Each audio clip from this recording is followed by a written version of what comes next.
Saudara-saudara, mari kita persiapkan bacaan Alkitab dari Yohanes pasal 17 ayat 1 sampai 5. Yohanes pasal 17 ayat 1 sampai 5. Sebelum kita membacakannya dan merenungkannya, mari kita tundukkan kepala, kita berdoa, mohon bimbingan Roh Kudus. Kita berdoa. Ya Tuhan, bukalah pikiran kami dan terangilah dengan Roh Kudus, agar kami dapat mengerti kehendak-Mu melalui firman yang akan kami baca dan dengarkan. Amin. Doa Yesus untuk murid-muridnya. Demikianlah kata Yesus. Lalu ia menengadah ke langit dan berkata, Bapa, telah tiba saatnya. Permuliakanlah anak-Mu, supaya anak-Mu mempermuliakan Engkau. Sama seperti Engkau telah memberikan kepadanya kuasa atas segala yang hidup, demikian pula ia akan memberikan hidup yang kekal kepada semua yang telah Engkau berikan kepadanya. Inilah hidup yang kekal itu, yaitu bahwa mereka mengenal Engkau, satu-satunya Allah yang benar, dan mengenal Yesus Kristus yang telah Engkau utus. Aku telah mempermuliakan Engkau di bumi, dengan jalan menyelesaikan pekerjaan yang Engkau berikan kepadaku untuk melakukannya. Oleh sebab itu, ya Bapa, permuliakanlah aku padamu sendiri, dengan kemuliaan yang kumiliki di hadirat-Mu sebelum dunia ada. Yesus berkata, yang berbahagia ialah mereka yang mendengarkan firman Allah dan yang memeliharanya. Haleluya.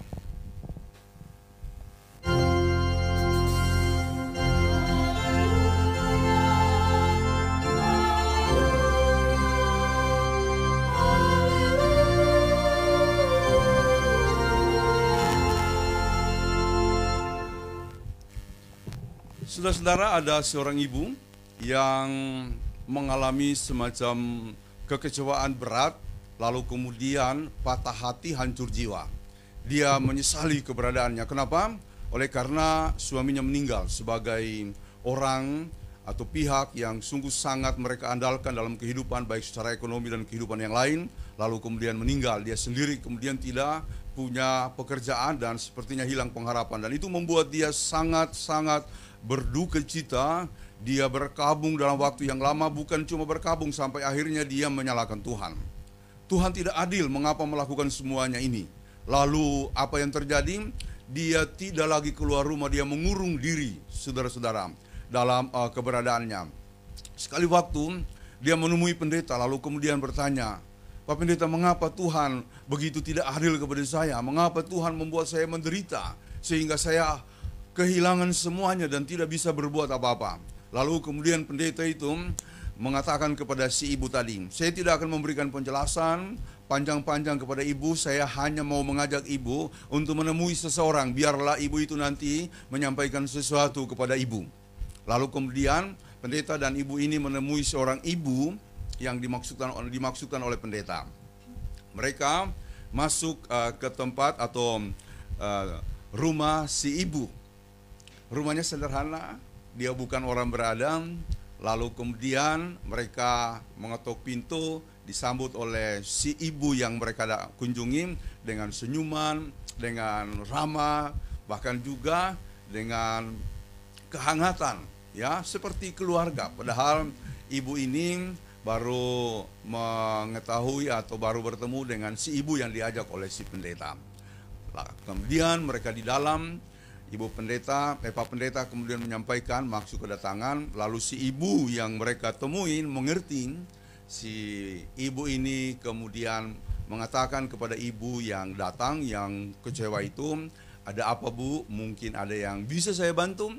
Lalu si ibu itu menceritakan seluruh keluh kesahnya. Bahkan perasaannya yang mulai meninggalkan iman karena merasa Tuhan tidak adil dalam kehidupannya. Saudara-saudara, si ibu yang mereka kunjungi atau mereka datangi kemudian mendengarkannya dengan sabar, dengan penuh pengertian. Lalu setelah semua keluh kesah dari ibu yang datang itu diungkapkan, maka si ibu ini mengatakan begini, Ibu, saya juga dulu begitu. Dia menceritakan betapa beratnya hidupnya. Bahkan juga dengan peristiwa yang sama ditinggalkan oleh suami. Ia kemudian patah jiwa, patah hati, patah semangat. Lalu menyalahkan Tuhan. Sampai dia kemudian mengurung diri, persis yang dilakukan oleh ibu yang datang itu. Dia tidak mau keluar, dia tidak mau menemui siapa-siapa. Begitulah hidupnya, makin terpuruk. Dan dia tidak mau bergaul lagi dengan siapapun. Saudara-saudara, sebelum saya lanjutkan, ini menekankan apa yang selalu saya katakan, memang penderitaan itu bisa membuat orang goyah iman, kehilangan pengharapan. Dari penelitian yang pernah saya singgung beberapa waktu yang lalu, menyatakan bahwa sikap orang tidak beragama atau tidak lagi berspiritualitas atau berkeyakinan yang disebut dengan ireligiusitas, salah satunya disebabkan karena penderitaan, karena tekanan, dan keadaan yang menghimpit. Nah, jadi ibu tadi yang mereka kunjungi menyatakan begini, sekali waktu ketika saya dalam keadaan murung di rumah, saya duduk aja di kursi. Hujan turun, mulai hujan gerimis, lama-lama menjadi hujan yang deras. Nah, tiba-tiba masuklah seekor kucing yang basah kuyup. Kebetulan pintu rumah terbuka sedikit. Nah, kucing itu lalu masuk untuk bernaung di rumah si ibu tadi. Si ibu ini mengatakan, kucing itu masuk lalu mendekat kepada dirinya, bahkan menyandarkan dirinya kepada kaki si ibu yang merasa sangat malang. Kucing itu mungkin mencari kehangatan ya, karena kedinginan. Dia lalu menggosok-gosokkan badannya di kaki si ibu. Melihat hal itu, ibu ini merasa geli. Dia merasa lucu. Dia kemudian tersenyum.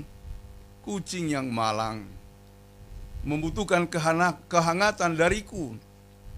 Dan dia membiarkan kucing itu tidur di bawah kursinya, persis tepat di kaki si ibu ini. Ketika mengalami peristiwa kecil itu, dia sadar, sudah lama saya tidak tersenyum. Sudah lama saya tidak merasa geli. Geli dalam arti merasa sesuatu yang menggembirakan. Ini hanya kucing datang mencari kehangatan dan saya memberikan kaki saya merasa gembira. Saya tersenyum, dan itu saudara-saudara membuat dia sadar. Hanya memberikan kehangatan kepada kucing, saya bisa tertawa, saya bisa gembira. Apalagi kalau saya memberikan hidup saya, membuat orang lain merasa nyaman, merasa tertolong, pasti saya akan bahagia. Itu saudara-saudara membuat dia tercerahkan pada saat itu. Dan dia berpikir, saya harus bangkit, saya harus keluar dari penderitaan saya harus membuka rumah saya, kemudian pergi menemui orang lain dan melakukan apa saja. Saudara-saudara, akhirnya dia kemudian besok keluar rumah, dia berpikir saya harus bekerja, apapun pekerjaan itu, supaya saya mendapatkan uang dan bisa menolong orang lain. Dia diterima di sebuah kantor, lalu dia menjadi cleaning service.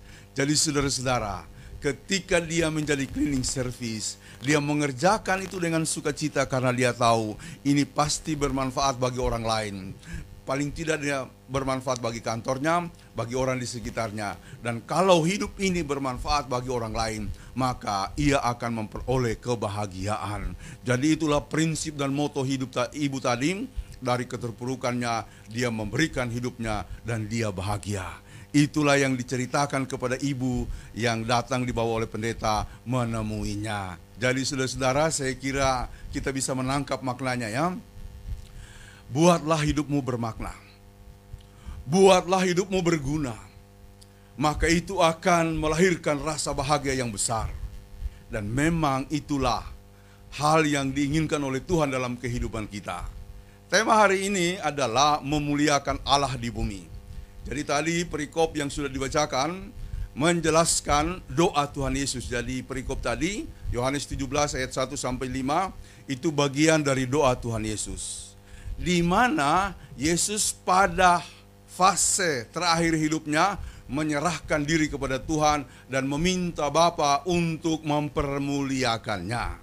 Saudara-saudara, ini bukan soal minta dipuji, bukan.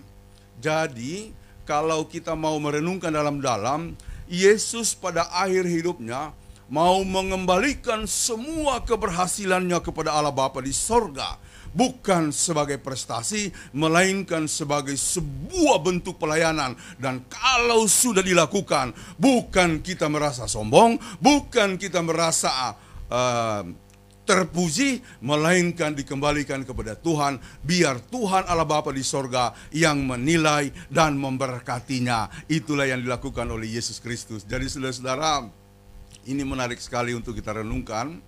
Memang dalam hidup ini kalau kita tidak pakai kacamata Kristus, ada banyak hal yang kita anggap sebagai pelayanan, ternyata bukan pelayanan. Di dalamnya kita mencari pujian, di dalamnya kita mencari penghargaan, di dalamnya kita mencari kehormatan. Dan itulah yang terjadi. Dan juga saya katakan hati-hati, kadang-kadang gereja terjebak pada pola seperti ini. Gereja terjebak pada perilaku seperti ini. Oh, ada banyak struktur organisasi bukan lagi membuat pendeta, majelis menjadi pelayan, malah menjadi pejabat. Kalau datang harus dihormati, kalau datang seolah-olah harus disambut. Menjadikan jemaat itu yang melayani. Padahal kita ini adalah pelayan. Aku datang bukan untuk dilayani, melainkan melayani, kata Kristus. Jadi, kadangkala memang kita harus mengkritisi ya, bagan, organisasi, dan struktur serta peraturan-peraturan yang kita pakai untuk memelihara kehidupan persekutuan kita. Semua peraturan itu tentu bagus, tapi seringkali saya lihat implementasi atau praktek pelaksanaan dari aturan itu sudah melenceng. Yang harusnya membuat kita makin sungguh-sungguh melayani, justru terbalik. Kita yang harus dilayani oleh orang lain, ya. Jadi banyak juga para pejabat gereja itu sudah, atau pelayan gereja itu sudah bagaikan pejabat di kantor atau di perusahaan, ya. Itu kadang-kadang terlihat. Nah, ini harus membuat kita kembali kepada firman untuk merenungkannya. Yesus sendiri, saudara, yang menyelesaikan pekerjaan besar, dan dia bisa, boleh kita katakan begitu, bisa menyelesaikan dengan sebaik-baiknya. Tetapi pada akhirnya dia mengembalikan itu. Dia mempertanggungjawabkannya kepada Tuhan.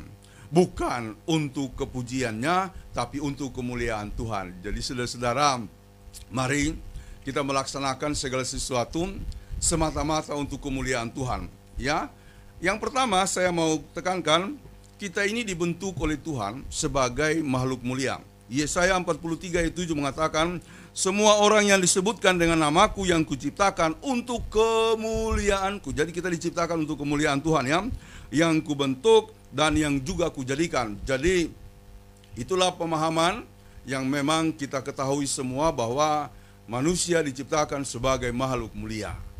Karena apa? Karena dia diciptakan dalam bingkai kehendak Allah. Dan karena itu kita harus hidup dalam bingkai tersebut, melaksanakan kehendak Allah, menjabarkannya, dan merealisasikannya. Itulah yang diajarkan baik oleh nabi-nabi, rasul-rasul, dan terutama oleh Yesus sendiri sampai akhir hidupnya. Nah, dikatakan lagi dalam Matius 5 ayat 16, demikianlah hendaknya terangmu bercahaya di depan orang, supaya mereka melihat perbuatanmu yang baik dan memuliakan Bapamu yang di sorga. Jadi kita diingatkan bahwa kita harus memancarkan kemuliaan itu sebagai terang yang harus dirasakan oleh orang lain. Nah, 1 Petrus 4 ayat 16, tetapi jika ia menderita sebagai orang Kristen, maka janganlah ia malu, melainkan hendaklah ia memuliakan Allah dalam nama Kristus. Sekalipun dalam penderitaan diminta, janganlah kita malu, apalagi kemudian patah jiwa, patah hati, patah semangat, lalu menyalahkan Tuhan, melainkan kita harus tetap memuliakan Tuhan di dalam keadaan seperti itu. Jadi saudara-saudara, kata kunci dari seluruh pengabdian Yesus adalah demi kemuliaan Allah. Jadi ini akan menjadi semacam ukuran, ya, semacam pengarah untuk kita melakukan seluruh pengabdian kita dalam segala hal demi kemuliaan Tuhan. Ada seorang pendeta mengatakan, banyak orang berkata, saya sudah berkorban, saya sudah pasang badan, saya bahkan menjadikan kepala di kaki untuk menekankan bagaimana dia berkorban, bagaimana dia menderita. Tapi pendeta itu mengatakan, ternyata tidak. Sebab dalam semua yang dia lakukan itu, dia malah mencari pujian. Ya, apa buktinya? Setelah itu dia berkata kepada orang-orang, kalau bukan saya, ya, seperti yang juga sering saya tekankan, banyak pelayan-pelayan, ya, juga pendeta, bahkan juga pelayan-pelayan yang lain. Kalau bukan saya, kalau tidak ada saya, tidak ada ini, tidak ada, bahkan tidak ada gereja kita, itu keliru, itu salah, saudara-saudara. Jadi pendeta yang tadi saya dengarkan khotbahnya mengatakan, seringkali kita begitu, kita berkata sudah berkorban, bahkan kepala jadi di kaki untuk menunjukkan pengabdian dan bagaimana dia menderita demi pelayanan. Ujung-ujungnya malah dia merasa berjasa atau merasa yang paling berpengabdian di gereja itu. Saya kira itu salah sekali, ya. Yohanes adalah contoh hamba Tuhan yang sungguh sangat patut kita teladani. Ketika Yesus datang, dia sebagai orang yang diutus untuk menyiapkan jalan bagi kedatangan Yesus. Setelah dia membaptis Yesus, setelah dia kemudian melayani Yesus, dan apa yang dia katakan ketika dia bersaksi kepada orang-orang dan terutama para pengikutnya, dia mengatakan, dia yang datang itu lebih besar dari aku, membuka tali kasutnya pun aku tidak layak. Aku tidak layak membuka tali kasutnya. Bayangkan saudara, dan dia akan menjadi besar, aku akan semakin menjadi kecil. Jadi hancurnya gereja, termasuk juga organisasi gereja, kadang-kadang karena ada klaim, saya yang berhak atas gereja ini. Orang saya yang membangun kok. Saya yang kemudian melakukan kunjungan-kunjungan dan semuanya. Ketika mau dipindah, enggak mau dia. Ya, ada juga memang gereja yang tidak pindah-pindah, tetapi dia menjadi pemimpin seumur hidup. Sudah tua sekali, yang harusnya sudah terjadi estafet kepemimpinan, dia nggak lakukan. Bahkan sampai akhir hayatnya, yang terjadi berantakan sesudah itu. Harusnya dia membuat kader, memproses pengkaderan supaya orang lain menggantikan dia. Karena manusia itu tidak ada yang sempurna, ada batas kemampuannya, ada batas produktivitasnya. Jadi di usia tertentu sebaiknya kita mengatakan, saya diganti, saya menjadi pengarah atau saya menjadi penasihat saja. Orang yang muda yang harus bekerja. Wah, itu luar biasa. Kalau ada orang yang mampu berkata seperti itu, saya salut, ya. Dan memang saudara-saudara, prinsip-prinsip yang diajarkan kepada saya oleh para senior adalah, kalau kita menjadi pemimpin, jangan kita merasa bahwa kitalah satu-satunya yang terbaik. Buatlah orang lain terbaik. Bila mana dia tidak mampu, buat dia mampu. Dia tidak bisa, buat dia bisa. Bahkan kalau dia adalah seorang pemalu, buatlah dia menjadi seorang pemberani dan seterusnya. Maka itulah fungsi kita, melayani dan membangun orang-orang lain. Jadi kata kunci dari seluruh pengabdian Yesus adalah demi kemuliaan Allah Bapa di sorga, bukan demi kemuliaan kita. Dan ini berbanding terbalik dengan apa yang kita lakukan, bukan? Kadang-kadang kita mencari kepujian, ya, dalam bahasa beberapa pelayan firman, kita kemudian mencuri kemuliaan Tuhan, merampas kemuliaan Tuhan. Oh, itu berbahaya, ya. Saya suka merenungkan kata-kata ini, ya. Jangan-jangan dalam pelayanan saya yang kemudian minta dipuji atau saya yang minta dimuliakan, ya. Padahal tujuan kita untuk melayani dan melakukan semuanya adalah untuk kemuliaan nama Tuhan. Jadi saudara-saudara, itu dilakukan Yesus selama dia di muka bumi. Jadi dikatakan tadi pada ayatnya yang keberapa tadi mengenai apa yang dilakukan oleh Yesus. Ayatnya yang keempat berkata begini, aku telah mempermuliakan engkau di bumi dengan jalan menyelesaikan pekerjaan yang engkau berikan kepadaku untuk melakukannya. Jadi tema hari ini saya ulangi, memuliakan Allah di bumi. Ingat, di bumi. Tahu kalau misalnya saya tekankan di bumi, di bumi kita ini masih hidup dengan tubuh, jiwa, dan raga. Kita ini masih hidup dengan kebutuhan-kebutuhan. Kita ini hidup dengan orang lain, bukan hidup dengan diri sendiri. Kita hidup dengan siapa yang ada di sekitar kita. Nah, penekanan di bumi ini sangat penting, saudara-saudara, karena begini. Ada fase di dalam sejarah gereja di mana pemahaman agak menyimpang sedikit. Orang kemudian berpikir kalau mau menjadi orang yang rohani, maka dia harus punya hubungan intim dengan Tuhan. Betul. Hubungan intim dengan Tuhan harus dijaga melalui doa dan ibadah-ibadah seperti ini atau ibadah-ibadah yang lainnya. Tetapi yang saya sebut penyimpangan adalah begini. Lalu kemudian mereka merasa bahwa itulah ukuran untuk menjadi orang yang disebut selamat atau hidup dalam keselamatan Kristus. Nah, akibatnya adalah mereka lalu kemudian menarik diri dari dunia. Mereka mengurung diri, bertapa, ya. Ada dulu yang saya pernah cerita dalam khotbah yang kemudian menyendiri, menjauh dari kehidupan sosial, dia mancing.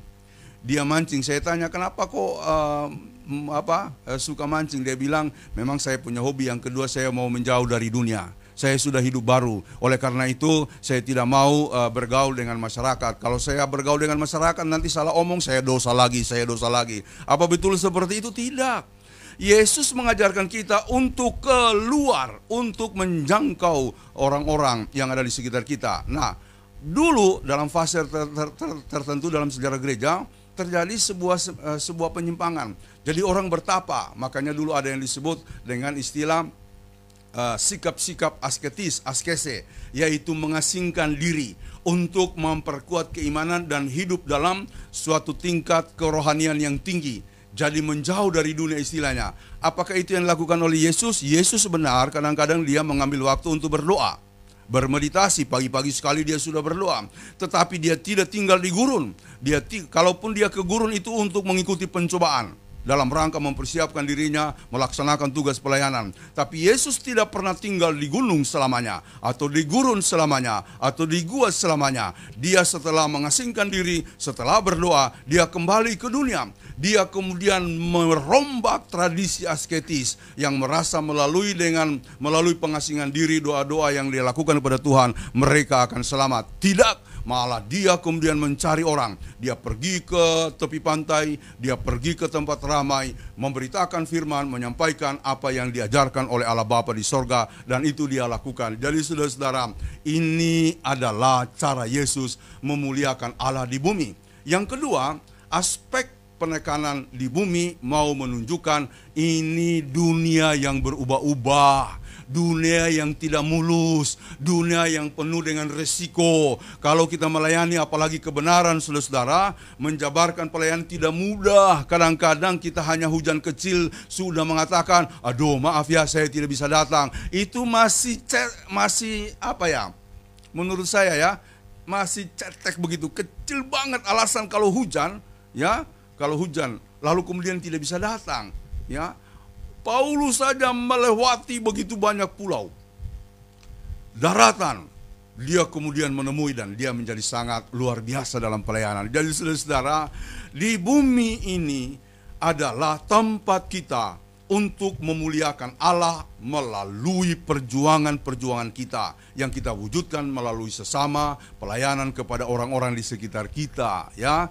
Jadi yang kedua, siap menderita. Yang ketiga, saudara-saudara, kemudian penderitaan itu dijabarkan melalui apa yang disebut dengan kepedulian kepada sesama. Jangan tutup mata, banyak orang menderita di sekitar kita. Apalagi selama masa pandemi ini banyak orang yang susah. Tidak boleh tutup telinga, tidak boleh tutup mata, merasa nyaman sendiri. Kami sudah aman. Tidak boleh begitu. Kita harus melihat dengan mata iman siapa yang perlu kita bantu, dan itu harus kita lakukan. Puji Tuhan, GKST Gloria melakukan aksi-aksi pedulinya, bukan untuk mencari kesombongan diri, bukan. Tidak ada unsur pujian di situ. Hanya kita menyalurkan berkat Tuhan. Semoga di bulan April mendatang, bulan Februari ke depan ini kita bisa lakukan. Nah, yang lain saudara adalah bagaimana kita menunjukkan kepedulian itu dengan seluruh pengorbanan kita. Bagaimana atau sampai taraf mana kita harus berkorban? Yesuslah pola dalam berkorban. Sampai di taraf mana dia berkorban? Sampai mengorbankan nyawanya. Saudara-saudara, dengan apa yang saya tekankan ini, melayani Tuhan, terutama untuk kemuliaan Tuhan, itu tidak mudah, bukan? Sungguh sangat tidak mudah. Ya, tapi saya mau belajar dari ibu tadi. Ibu yang ditemui oleh Pak Pendeta dengan ibu yang bergumul. Ibu yang mereka datangi, memberikan semacam perspektif baru bagi saya. Kalau kita melakukan apa yang baik, apalagi sesuatu yang sungguh sangat bermanfaat bagi orang lain, maka itu akan membuat kita berada dalam alam yang disebut alam Shalom. Shalom adalah alam damai sejahtera dari Tuhan. Salah satu unsur Shalom itu adalah kegembiraan. Jadi meskipun menderita, kita akan tetap bergembira. Jadi saudara-saudara, jangan berhenti untuk memuliakan Tuhan di bumi melalui hidupmu, pekerjaanmu, melalui tugas-tugas. Ya, mungkin saya mau tutup begini. Mari setelah ini kita lakukan semuanya dengan perspektif kemuliaan Tuhan. Untuk kemuliaan Tuhan. Kolose 3 ayat 23 mengatakan, apapun yang kamu perbuat, lakukanlah itu sepenuh-penuhnya bukan demi untuk Tuhan, bukan demi untuk manusia. Jadi semuanya untuk Tuhan. Karena itu sebentar, kalau kita mau menyiapkan makanan, atau mau membersihkan rumah, atau mau melakukan yang lain, lakukanlah dengan perspektif memuliakan Tuhan. Lakukan dengan gembira maksudnya. Ya, lakukan dengan gembira. Mungkin ada yang ngomel-ngomel, nggak usah ditanggapin ya. Nggak usah ditanggapin. Barangkali ada yang kurang yang dilakukan oleh orang lain, nggak usah ditanggapin. Apalagi menjas ya. Kadang-kadang kita mudah sekali menjas orang. Tidak boleh terjadi seperti itu. Lakukan saja. Lakukan saja dengan penuh sukacita. Itu akan sungguh sangat indah di hadapan Tuhan. Semoga semua pengabdian kita, baik pekerjaan maupun juga pelayanan kita, pada akhirnya akan dinilai oleh Allah Bapa di sorga sebagai sesuatu yang sungguh sangat indah. Sehingga kita mengalami pemuliaan Allah pada akhir kehidupan kita, sebagaimana yang dialami oleh Yesus Kristus dalam kehidupannya. Sekali lagi, mari kita lanjutkan kehidupan kita dengan sukacita, ya. Lakukan, mau ngepel, mau nyuci piring, mau nyuci baju, lakukan. Kalau perlu nyanyikan lagu-lagu ya pujian kita, begitu ya. Apakah lagu seperti Ibu Gembala tadi ya, apa yang dapat memisahkanku, itu kan dalam sekali kata-katanya ya. Kemarin dia mau usahakan dengan bahasa Posonya tapi tidak sempat karena belajarnya kilat. Jadi nanti kita nyanyikan lagi dengan bahasa Posonya. Saya kira mari kita lanjutkan kehidupan kita dalam pengabdian yang tinggi. Pelayanan yang tinggi. Untuk apa? Untuk kemuliaan Tuhan, bukan untuk diri kita. Tuhan memberkati saudara dimanapun berada. Amin.